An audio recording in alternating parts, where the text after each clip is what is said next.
After a beautiful day resting our legs, exploring Amsterdam on foot and catching an incredible gig at the legendary Paradiso, we are back on the Bromptons for a massive cross-country push to the historic fortress town of Naarden. Welcome to episode 2. Before we left Amsterdam, we spent a day exploring on foot, just taking in how this city operates.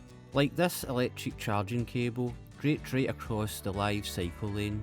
Back home, this would cause an absolute stir with health and safety. Do Dutch people just accept it as normal? And just look at these beautifully restored vintage bikes. Even moving house looks completely different here. Instead of wrestling a sofa down a tight tenement staircase like we do back home, they use these specialised furniture lifts to glide everything straight out the window and into the van. It's just another genius bit of urban efficiency. We grabbed some food and a quick drink before going to see Sierra Ferrell at the legendary Paradiso, a stunning converted 19th century church that has hosted some of the biggest names in music history. The interior is incredibly intimate. The Broody brothers absolutely smashed their opening set, getting the room completely warmed up, and then it was time for the main event.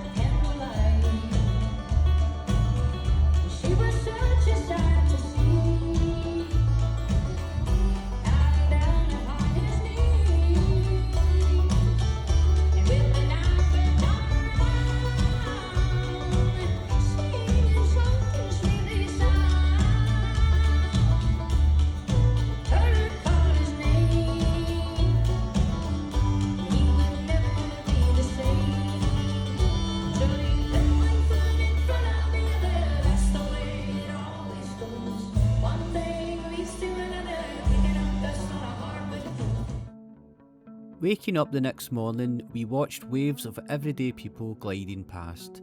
It feels like the absolute peak of active travel, but when I posted episode 1, the comment section blew up.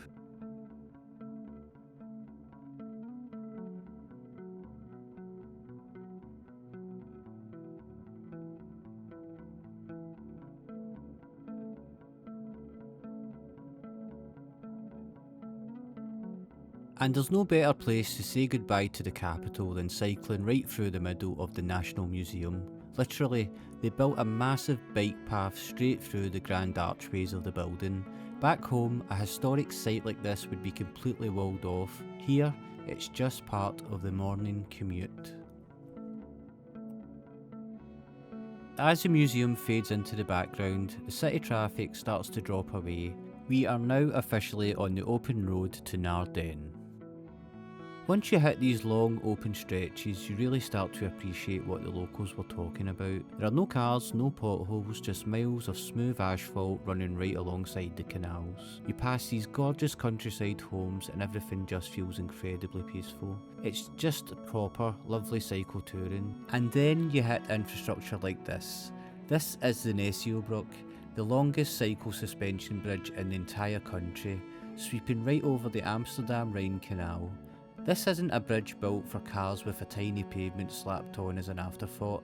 This is a massive multi-million-pound engineering masterpiece built entirely for people on foot and on bikes.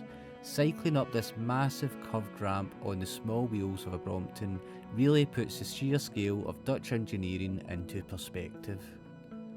A little further down the track, we ran straight into waves of guided tour groups heading back towards Amsterdam. It's wild seeing organised tours miles outside the city centre, but when the paths are this safe and completely cut off from traffic, it makes total sense.